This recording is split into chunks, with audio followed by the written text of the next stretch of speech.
Okay, on this problem, you're actually working with what they call composite functions. And you'll see that they have this little circles, like they've got G and then a little circle and then F and then another parentheses and X. This is the same thing as saying G of F of X. You're literally putting one function inside of the other. So if I were to color code this, let's say I used, f of x is this. I use red for that. And g of x is this. So you're going to be calculating g of f of x. Which means in place of the x in the g function, which is right here in the denominator, you're going to take the entire f function and substitute it in there.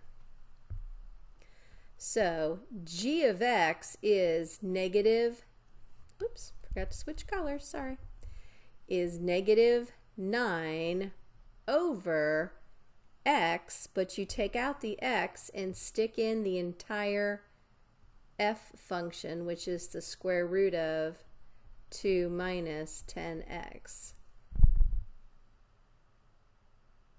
And that's your answer. Because there's nothing I can do to simplify this. Hang on. It doesn't tell me I have to rationalize it. Rationalizing is when you get rid of the radical in the denominator. All it says is put the stuff inside of parentheses. So if I were to type this in, I would type my numerator in parentheses of negative 9 and then backslash, and then my denominator would be the square root of 2 minus 10x. And now they want to know, what's the domain of this function? The domain of g of f of x, and they wanted an interval notation. The domain has to do with the x coordinates. It's whatever x can be. And in our answer, we have an x in the denominator underneath a radical. So we have to, number one, figure out, let's see, denominators can't be 0 because things implode, and you can't take the square root of a negative. So the denominator, which is the square root of 2 minus 10x, has to be not only positive, but it can't be 0, so it has to be greater than 0. The denominator can't be 0, so don't make it equal to, and it has to be positive, so it's got to be greater than 0. And all I got to do is solve for x. So first thing I would do is just square both sides to get rid of that radical. And of course, a square cancels out a square root, so you're left with 2 minus 10x is equal to 0 times 0 is 0. I'm then going to subtract the 2 on both sides. Come over here. I'll be left with negative 10x is greater than 0 minus 2 is negative 2. And then I will divide by a negative 10.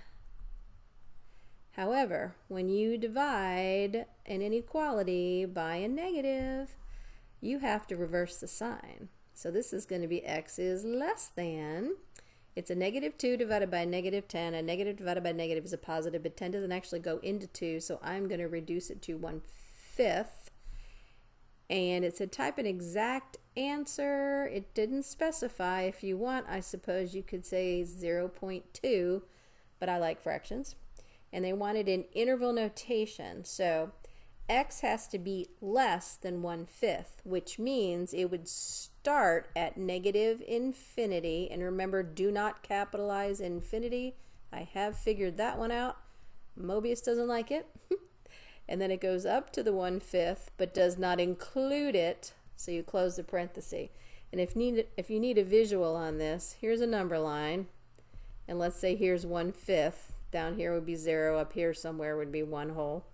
And it would be a parenthesis, and then going in this direction, which means it starts down here at -infinity and goes up to the 1/5. I can see it right there.